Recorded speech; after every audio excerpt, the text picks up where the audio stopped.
Siyata Deshmaya, Masechet Bechorot, Daf Yud Zayin, nous commençons à la deuxième ligne. Rachel, Sheyalda Minez, à la deuxième des grandes lignes. Nous avons vu dans la Mishnah qu'une brebis qui met au monde un petit qui ressemble au petit de la chèvre, ou la chèvre qui met au monde un petit qui ressemble au petit de la brebis, ce petit, si c'est un Bechor, un premier-né, est dispensé de la Bechora, étant donné qu'il est nidmé, c'est-à-dire il ne ressemble pas à sa mère. La Gemara nous rapporte que Ater Raboshia Minarda'a, lorsque Raboshia Minarda'a est venu, il a rapporté une braïta dans ses mains, que Rachel bat Ez, ve'ez bat Rachel. Une brebis Rachel bat Ez, fille de Ez d'une chèvre, ve'ez bat Rachel, ou une chèvre, fille de Rachel de brebis. Rabbi Meir Mechayev, Chachamim Potri. Rabbi Meir dit Chayav, et Chachamim disent Patour. Chayav de quoi, Patour de quoi, la Gemara va nous expliquer. Amarle Raboshia le Rabba, Raboshia dit à Rabba, Kailita le Kamed Ravuna. Lorsque tu te présenteras, tu monteras chez Ravuna, Ba'emine pose-lui la question. Ce qui a été rapporté par cette braïta par Raboshia, au nom de Rabbi Meir Mechayev, les mailles. Mechayev quoi? Il ima le Bechora. Si c'est pour nous dire que Rachel bat Ez, d'après Rabbi Meir Chayav, c'est-à-dire que une chèvre met au monde un petit qui ressemble au petit de la brebis, il y a un chiyuv Bechora. Et donc, s'il s'agit de Bechora, on est obligé d'expliquer que c'est un mâle. Donc ce qui est marqué Rachel bat Ez, c'est l'avdavka, c'est en vérité une chèvre qui met au monde un petit qui ressemble au petit de la brebis, mais c'est un mâle. Et donc là, Rabbi Meir viendrait dire Chayav. Demande la Gemara comment on va l'être les Rabbi Meir Ach Bechor Shor, Achehu Shor, ou Bechor Shor. Nous avons déjà appris cette dracha plus haut, on a fait que Ach Bechor Shor, la Torah dit, le premier-né du taureau. De là, on apprend qu'il faut que lui soit un taureau, donc un veau, un taureau et le fils ou Bechor Shor, c'est-à-dire la mère et le fils doivent être de la même espèce, donc une vache avec un veau. Mais si c'est nidmé, c'est-à-dire il ne ressemble pas à sa mère, il est dispensé de la Bechora, donc comment peux-tu expliquer que Rabbi Meir Mechayev? Et là, certainement que ce que Rabbi Meir a voulu dire Chayav, c'est des Reshit Hagez. C'est-à-dire que lorsqu'on va tondre la laine de cette brebis, fille de chèvre, il y a un chiyuv de Reshit Hagez. Bien qu'il soit nidmé, c'est-à-dire qu'il ne ressemble pas à sa mère. Demande Agma Veletle, Hadetana de Rabbi Ishmael. Pourtant, est-ce qu'il n'accepte pas ce principe, cette braïta de Rabbi Ishmael, où c'est marqué Kvasim, Shet Samran, Caché, Pturim, Reshit Hagez. Dire des Kvasim, des brebis, dont la laine est dure, ils sont dispensés de Reshit Hagez. Chez Nehemar, comme c'est marqué dans un pasouk ou migez kevasai yitramam, c'est-à-dire de la tonde de ces brebis va se réchauffer. Et si la laine est dure, on ne peut pas se réchauffer avec cette laine. Donc lorsque la Torah nous a parlé de Reshit Hagez, Shitgez Tzoncha, il s'agit de la laine qui peut réchauffer, donc d'une laine qui est tendre et qui n'est pas dure. Donc si c'est ainsi, on ne comprendrait pas pourquoi Rabbi Meir va dire que Chayav, et dans le cas mentionné ici par Raboshia, nous avons deux cas. Nous avons Ez bat Rachel, c'est-à-dire qu'une brebis met au monde un petit qui ressemble à une chèvre. Et cette chèvre n'a pas de la laine qui réchauffe, des poils qui sont durs. Et donc normalement, il ne devrait pas y avoir de din de Reshit Hagez. Donc comment on pourrait expliquer les paroles de Rabbi Meir Mechayev? Lorsque le fils, la fille ne ressemble pas à la mère, Rabbi Meir dit Chayav. Chayav de quoi? Si c'est de Bechora, impossible. Si c'est de Reshit Hagez, c'est impossible aussi. La Gemara continue et dit Amarle, il lui a répondu Nirzeanan. Peut-être qu'on peut nous-mêmes essayer d'expliquer. Yaskinan. Ici on parle de quel cas? Berachel Sheyalda Min Ez. On parle d'une brebis qui met au monde un petit qui ressemble au petit de la chèvre, un chevreau. Ve'aviv taïch. Et son père est un taïch, c'est-à-dire son père est un bouc. Et leur machloket ici, c'est Bechoshishim Nezeraav Leinyan Oto Ve'et Beno Kameflige. La machloket c'est est-ce qu'on tient compte du Zera Av, c'est-à-dire du père, par rapport au din de Oto Ve'ed Beno. Nous savons qu'il y a une interdiction d'égorger la mère et le fils le même jour. Nous avons vu tout un pérec dans Masechet Choulin, l'interdiction d'égorger Oto Ve'ed Beno, donc Otishratu Biyom Echad, c'est lui et son fils. Et nous avons vu que c'est la mère et le fils. Et là, nous avons une machloket concernant est-ce qu'on tient compte du Zera Av du père. Et dans le cas où on va égorger le père et le fils le même jour, est-ce qu'il y a un chiyuv ou pas? Et donc c'est dans ce cas-là que Rabbi Meir viendrait dire que puisque le père, donc le père est un taïch, on a Mabouk, on a égorgé le fils qui ressemble à un chevreau, et le père le même jour, c'est là que Rabbi Meir dit chayav. Pourquoi? Parce que Rabbi Meir pense Choshishim, Rabbi Meir Sava Choshishim Zera Av. Rabbanan Savren Choshishim Zera Av. Pour Rabbi Meir, on tient compte du Zera du père, et pour les Chachamim, on ne tient pas compte du Zera du père.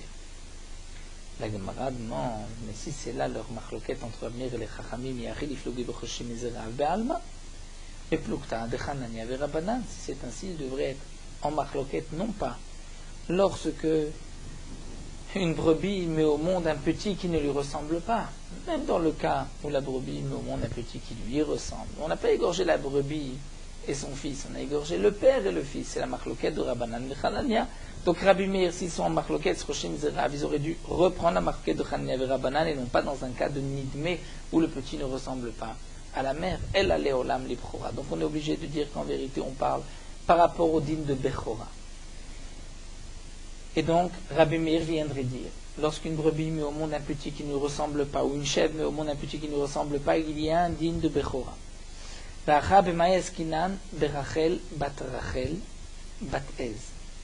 Alors la question était, mais si ça ne ressemble pas à la mère, c'est nidmé et on n'est pas tour. Ici on parle dans le cas suivant. Berachel Bat Rachel, Bat Ez. C'est-à-dire que une chèvre a mis au monde un petit qui ressemble au petit de la brebis, un agneau. Et ensuite, cette brebis, qui est fille de chèvre, met au monde aussi un petit qui ressemble au petit de la brebis. Donc si on tient compte du petit, du dernier, qui est un mâle, obligatoirement, puisqu'on parle de Bechora. C'est vrai que le dernier, puisqu'il y a ici 3 générations, une chèvre, brebis, brebis, le petit ressemble à sa mère. Mais si on regarde par rapport à sa grand-mère, il ne ressemble pas, donc il est peut-être nidmé. C'est là que la Gemara va nous expliquer. Mar savar l'impanzil batar immé. On ne tient compte que de sa mère. V'haïlav nidmeu. Et donc, il n'est pas nidmé puisqu'il est exactement comme sa mère, c'est Rachel, Bat Rachel. Omar Savar, et les Chachamim pensent que Zil Batar Imé Deimé, Vehaï Nidmé. On tient compte même de la grand-mère. Et donc, puisqu'on tient compte de la grand-mère, c'est Nidmé. C'est donc un petit qui ne ressemble pas à sa mère par rapport à sa grand-mère, et donc on n'est pas tour de la Bechora. Veiba et Tema, ou encore je peux t'expliquer que Berachel, Bat Ez, Bat Rachel. On parle en vérité d'une brebis qui met au monde un petit, une chèvre, et qui, cette chèvre, par la suite, va mettre au monde un petit comme la brebis. Et c'est là que nous avons une machloket. Mar Sava, Chazra, Seyut, Limkoman. L'un pense que puisque la 3e génération ressemble à la première, c'est Rachel, Batez, Bat Rachel, c'est-à-dire le mouton ressemble à sa grand-mère, à la brebis. Donc la Seyut, c'est-à-dire le C, est revenu à sa place. Donc il n'est pas appelé Nidmé. C'est comme sa grand-mère. Donc c'est un Rachel. Ou Marsavar lo chazra Seyut limkoman. Et l'autre pense que le C, la brebis, ne ressemble pas. On ne dit pas que ça. Il est revenu à sa place comme sa grand-mère, puisqu'il y a au milieu sa mère qui ne lui ressemble pas. 3e explication, Ravashi Amar, Kegon Shesh Bo Miktsat Simani. On expliquera la braïta simplement qu'il s'agit d'un nidmé, d'un mâle qui ne ressemble pas à sa mère. Et pourquoi Rabbi Meir dit Chayav? C'est qu'on parle dans le cas, comme nous l'avons vu dans la Mishnah, où il y a quand même Miktsat Simanim, un peu de ressemblance avec la mère. Donc Rabbi Meir dit Chayav, comme le Tana de la Mishnah, et les Chachamim disent que non. Pourquoi? Parce que Man Chachamim, qui sont les Chachamim, c'est Rabbi Shimon, de Amarachi Rosho, Verubo Dome Leimo. Pour Rabbi Shimon, il faut que la tête et la majorité du corps ressemblent à la mère, et non pas lorsqu'il y a juste Miktsat Simanim. Et donc c'est pour cela que les Chachamim sont en marcoquette, puisque les Chachamim ici sont Rabbi Shimon. Amar Rabbi Yochanan, l'Agma poursuit, Rabbi Yochanan nous dit Modé Rabbi Meir Beseir Shel Rosh Chodesh, de Bainan Ben Seira. Bien que Rabbi Meir dit que le petit qui ne ressemble pas à sa mère par rapport au digne de Bechora, il est d'accord que, comme nous avons expliqué, Chazra Siyut Limkomam nous reprend Rashi, c'est-à-dire que lorsqu'il y a eu une génération, une chèvre, ensuite une brebis et une chèvre, ou un bouc. Une chèvre, brebis, bouc. Donc le petit-fils et la grand-mère sont de la même espèce, Ez, mais la mère au milieu est une brebis. Pour Rabbi Meir, nous avons vu qu'il y a un digne de Bechor. Pourquoi? Puisque Chazra Siyut Limkomam, le C revient, le petit-fils reprend le statut de sa grand-mère. Eh bien, Rabbi Yochanan nous dit que malgré tout, Rabbi Meir est d'accord que le Seir de Rosh Chodesh, le bouc de Rosh Chodesh, Bainan Ben Seira, il faut que sa mère soit aussi une chèvre, le bouc, fils de chèvre, et ainsi, depuis la création du monde, nous dit Rashi, Hatshetem Bereshit. Pourquoi? Maïta Amarkra, puisque la Torah dit, Usir Izim Echad, un signifie Hammeyuchad ou Bameshetem Bereshit, celui qui vient depuis la création du monde, est resté dans cette lignée de bouc et qui n'a pas changé au milieu de famille. La Gemara demande c'est d'ici qu'on l'apprend, on l'apprend d'ailleurs. Shor Chesev, un taureau ou Chesev ou une brebis ou Ez ou une chèvre qui va l'aide, qui va mettre au monde, la Torah dit 7 jours il restera avec sa mère, le 8e jour on pourra le sacrifier. De là on apprend Shor ou Chesev, Prat le Kilaim, on exclut Kilaim, lorsqu'il y a un mélange, on ne peut pas le sacrifier. Oez, dit la Torah, Prat le Nidmet, on apprend que si ça ne ressemble pas à sa mère, il est exclu. Donc je n'ai pas besoin d'un pasouk particulier dans le Seir de Rosh Chodesh. Pour tout korban, lorsque le petit ne ressemble pas à sa mère, il est pasoul. On va répondre Sricha, nous avons besoin de l'enseignement aussi de Rabbi Yochanan. Dis-mais Atam, si on avait eu juste Oez, Prat le Nidme, j'aurais pu dire Ava Amina Anemilech Adelonachat le Dare. Dire dans quel cas il est caché, et dans quel cas donc il est exclu. S'il ne ressemble pas à sa mère, il est exclu. Mais s'il ressemble à sa mère, même s'il ne ressemble pas à sa grand-mère, j'aurais pu penser qu'il est caché. Vient donc, Avalecha de Nachat, Imalo, Nachat de Dare, c'est-à-dire s'il ne ressemble pas à sa grand-mère, bien qu'il ressemble à sa mère, j'aurais pu dire qu'il n'est pas exclu et qu'il est caché. Vient Rabbi Yochanan nous rapporter ce pasouk, non, que le Seir de Rosh Chodesh doit être de la même famille, Hatsheshet Yemei Bereshit.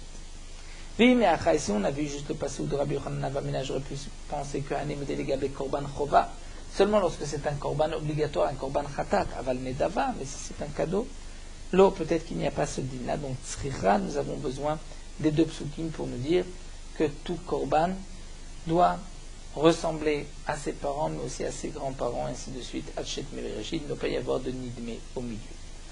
Amar Rabbi Achabar Yaakov, Rabbi Achabar Yaakov rajoute et nous enseigne. Akol modim den lokim al tzimro mishum kilaim. Ils sont tous d'accord.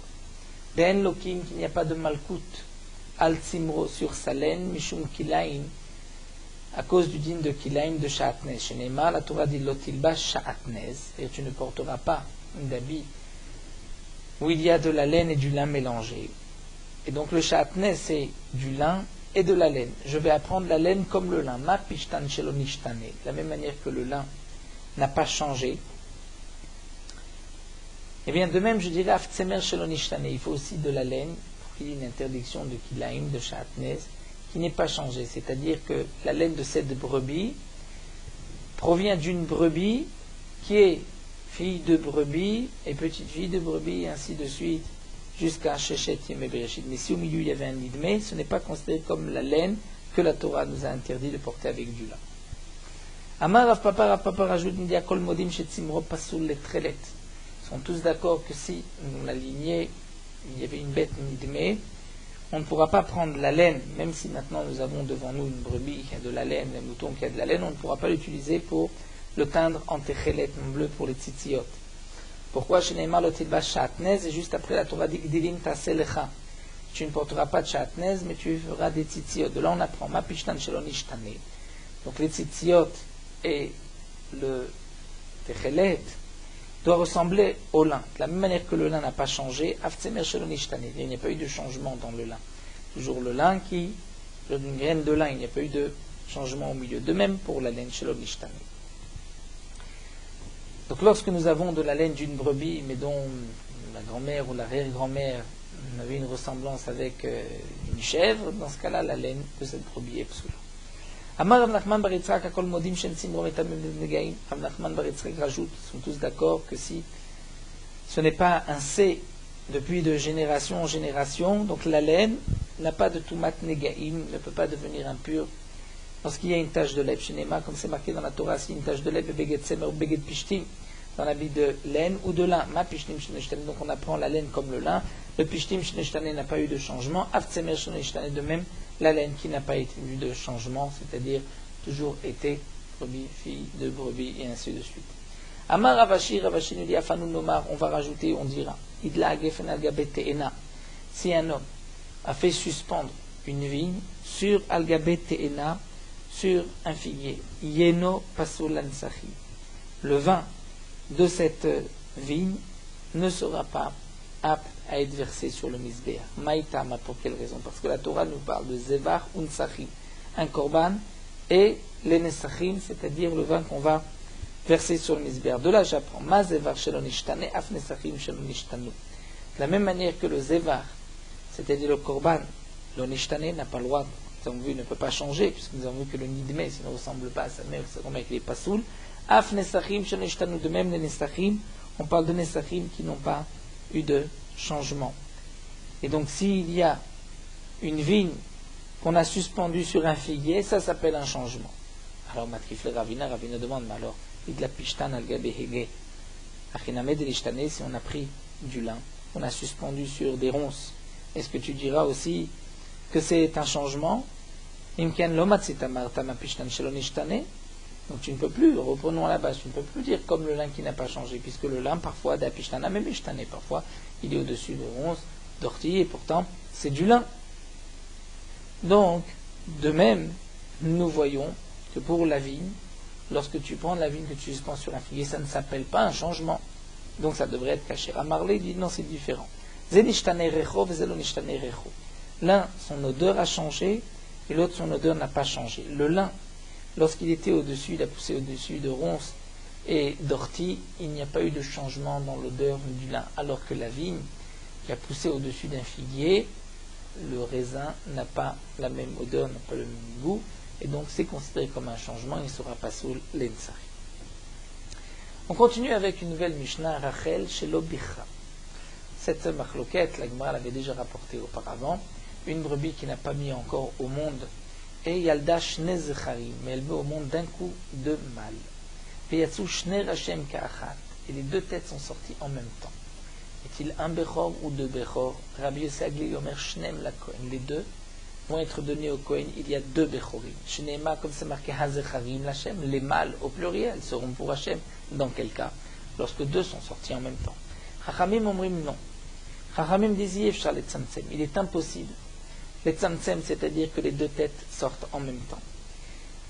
Il y en a certainement un qui est sorti avant l'autre. Et donc, elle a Echad lo, Ve'echad la Kohen. Il y en a un qui est pour le propriétaire et l'autre pour le Kohen, étant donné qu'on ne sait pas lequel des deux. Donc on va quand même attendre que la bête ait un défaut pour pouvoir la manger, mais il y en a une qui reste pour le propriétaire et une pour le Kohen. Rabbi Tarfon Omer, à Kohen Borlo et Tayef. Rabbi Tarfon vient expliquer que le Kohen choisira le plus beau. Rabbi Akiva dit non, mais Shamlim Benehem. C'est-à-dire, Rachid nous explique que le Kohen prendra le moins beau, nous expliquerons dans la Gemara que c'est Mishamnim Vehem. Vachénier, le second, Yirachi Staev, fera le laisser, celui qui reste chez le Israël, devra rester jusqu'au moment où il a un défaut, et ensuite, le Israël pourra le manger l'égorger, puisque c'est un safek bechor qu'on ne peut pas égorger s'il n'a pas de défaut. Et celui du Kohen, bien sûr, on doit attendre un défaut, même à l'époque du Beth Amikdash, puisque c'est un safek, on ne pouvait pas le sacrifier. Vechayav, et la Mishnah continue et nous dit Vechayav bematanot, c'est-à-dire lorsque le Israël va égorger son premier-né, il devra donner, donc celui qui est safek, premier-né, il devra donner au Kohen zerua lechaim ve'akevim, il devra donner le bras, la joue et la caillette, mais Rabbi Yosef poter, Rabbi Yosef dit pas tout. Nous verrons pourquoi, quelle est la raison de leur machloket. Notre din met echad mehem, donc deux sont sortis en même temps, et un des deux meurt. Rabbi Tarfon omer yechloku. Rabbi Tarfon dit, ils vont partager. Et comme l'explique Rashi, ici, Rabbi Tarfon a changé d'avis, puisque plus haut, Rabbi Tarfon avait dit que un Kohen Borlo et Taïefé, et il y en a un pour lui, un pour le Kohen prendra le plus beau. Ici, on voit qu'ils vont partager. Donc, nous verrons que même d'après Rabbi Tarfon, lorsque les deux sont vivants, on devra évaluer si un vaut plus que l'autre, et la différence sera partagée entre les deux. Rabbi Akiva Omer Amotzim Echaveru ala Varay. Rabbi Akiva dit, dans le cas où un des deux est mort, c'est au Kohen d'apporter une preuve que celui qui est resté est le Bechor. Dans le cas où Zachar ou Nkeva, une brebis qui n'a pas mis au monde encore, et met au monde un mâle et une femelle, le Bechor, ce n'est que s'il est mâle. S'il y a là une femelle, on ne sait pas qui est sorti en premier, En kan la Kohen Klum, dont le Kohen n'a rien, puisque c'est peut-être la femelle qui est sortie en premier, et donc on dira Motzim Echaveru ala Varay. Celui, donc le Kohen qui veut faire sortir un Bechor des mains du Israël, à lui d'apporter une preuve. Rashi rajoute et nous dit que dans ce dernier cas, même Rabbi Tarfon est d'accord. Puisque dans le cas où c'est sûr qu'il y en a un des deux pour le Kohen, c'est là que Rabbi Tarfon dit le Kohen choisira le plus beau. Mais ici, peut-être que le Kohen, il n'y a pas du tout de Bechor, puisque la première c'est peut-être une Nekeva, une femelle qui est sortie. Donc là, Rabbi Tarfon sera d'accord avec Rabbi Akiva que le Kohen ne pourra rien. Amré de Rabbi Yanaï. Du Beth Midrash de Rabbi Yanaï, on a dit de Rabbi Yossi Aglili, Shamin Nanle, dit pour d'après Rabbi Yossi Aglili, Shamin Nanle, nous avons donc entendu, compris des paroles de Rabbi Yossi Aglili, de Amar Efshar le Tzamtzem bide Shamayim v'Choshken bide Adam.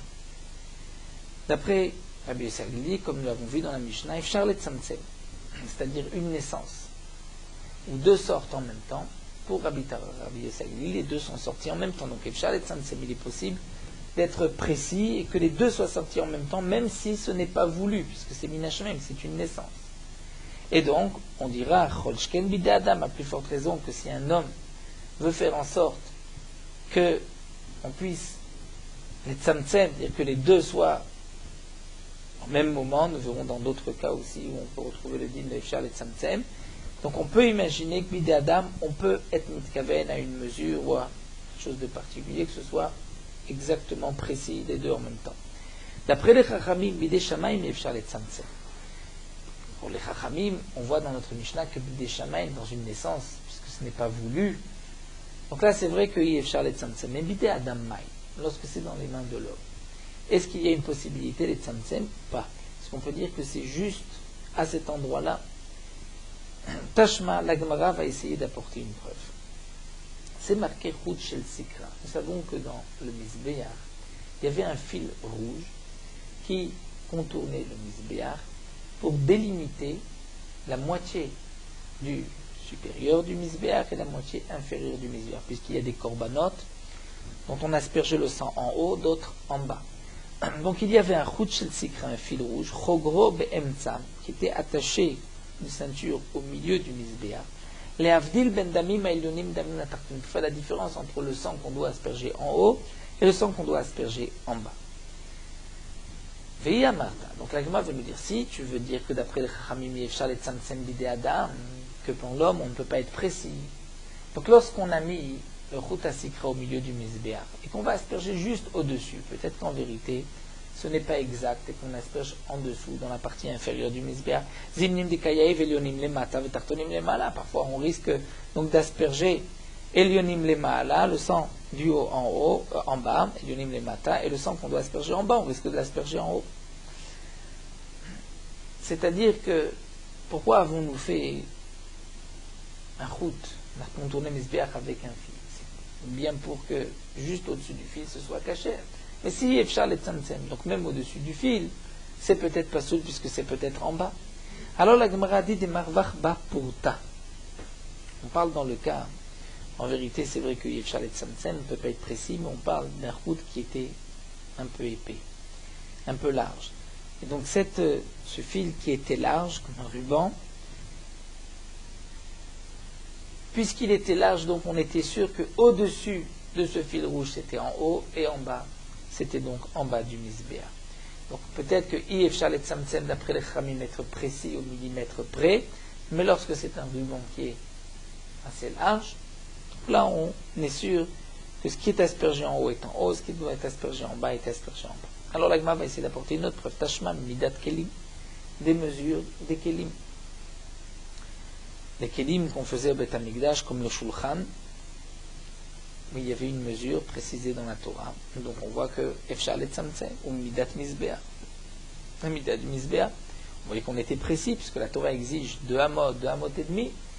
Une ama, c'est une ama et pas plus, 2 amot et pas plus. L'Agma répond non. Shane Atam, là ce n'est pas une preuve que Efshar le Tzamtzem. Peut-être qu'on ne peut pas être précis. Seulement de Rachmana, Maravid, ou Bechol Echad de Matzit le Mevad Nichale. C'est-à-dire que la Torah dit fais, et ce que tu peux faire sera accepté par Akadosh Baruch Hu. Akol bichtav miyad Hashem ala yiskim. C'est-à-dire tout a été dicté par Akadosh Baruch Hu. C'est ce que David Amelech a dit. Donc Akadosh Baruch Hu demande de faire comme on peut. Lorsqu'il dit 2,5, on fait comme on peut 2,5. Ça ne veut pas dire qu'on peut être précis au millimètre près. Amar Rav Katina va essayer d'apporter une autre preuve. Tashma. חלקו לשניים ואין שווים שניהם טמאים, לפי שאפשר לצמצם. Il est marqué à propos d'un four qui est impur, qu'on a divisé en deux, et 2 parties égales. Le four reste impur. Puisque normalement, pour que le four soit pur, il faut qu'on l'ait brisé et qu'il ne reste pas la majorité du four. Mais si on l'a coupé juste au milieu, peut-être que Yefshar, donc les tzamtzem, on peut être précis, peut-être qu'il y a un morceau qui est plus que l'autre, et donc il y a un rov qui est encore tamé. Donc nous voyons ici que Yefshar les tzamtzem, même bidé Adam, on ne peut pas être précis. Amarav Kana, non, Shanek Klicheres, ou Yesh Bogumot.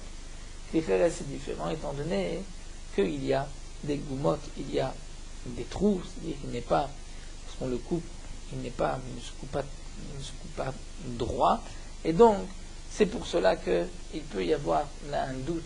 Est-ce qu'on a coupé vraiment la moitié ou peut-être qu'il y a dans un des 2 morceaux une majorité.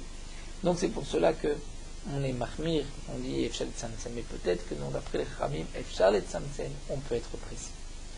Nous allons nous arrêter ici, la Gemara continuera d'apporter une autre preuve. Terminons avec Morot Halacha Daf Yudzen. La mitzvah de la Mila, c'est la première mitzvah que Kadosh Baruch Hu a ordonnée à Avraham Avinu. On peut dire, personne ne s'est aussi occupé de mitzvot comme Avraham Avinu, et pourtant, Avraham n'a été appelé entier, Shalem, que lorsqu'il a été circoncis. Et par le mérite de cette mitzvah, Akadosh Baruch Hu fait une alliance avec Avraham Avinu de lui donner la terre d'Israël. La mitzvah de la Mila sauve l'homme du Gehinam, comme il est rapporté dans la Gemara, qu'Avraham Avinu est assis à la porte du Gehinam et il ne laisse pas rentrer celui qui a fait la Brit Mila. La Orla, c'est-à-dire celui qui n'est pas circoncis, cette Orla, a été repoussée en dédain par Akadosh Baruch Hu, au point que les Rechaïm sont appelés des Harelim, comme des incirconcis. Grande est la Mila, puisqu'il y a 13 alliances qui ont été scellées pour cette mitzvah. La mitzvah de la Mila n'est pas comme les autres mitzvot, comme Tfilin ou Tzitzit, puisque ces mitzvot ne sont pas fixes sur l'homme lorsqu'il enlève. L'homme enlève cette talit, cette Tzitzit, il n'accomplit plus la mitzvah, il enlève le signe. Mais la mitzvah de la Mila, c'est une mitzvah qui est constamment sur l'homme et qui témoigne qu'Akadosh Baruch Hu nous a choisis parmi tous les peuples et que nous sommes donc son peuple élu, choisi, son troupeau, et que de génération en génération, nous avons l'obligation de le servir et aussi de le louer.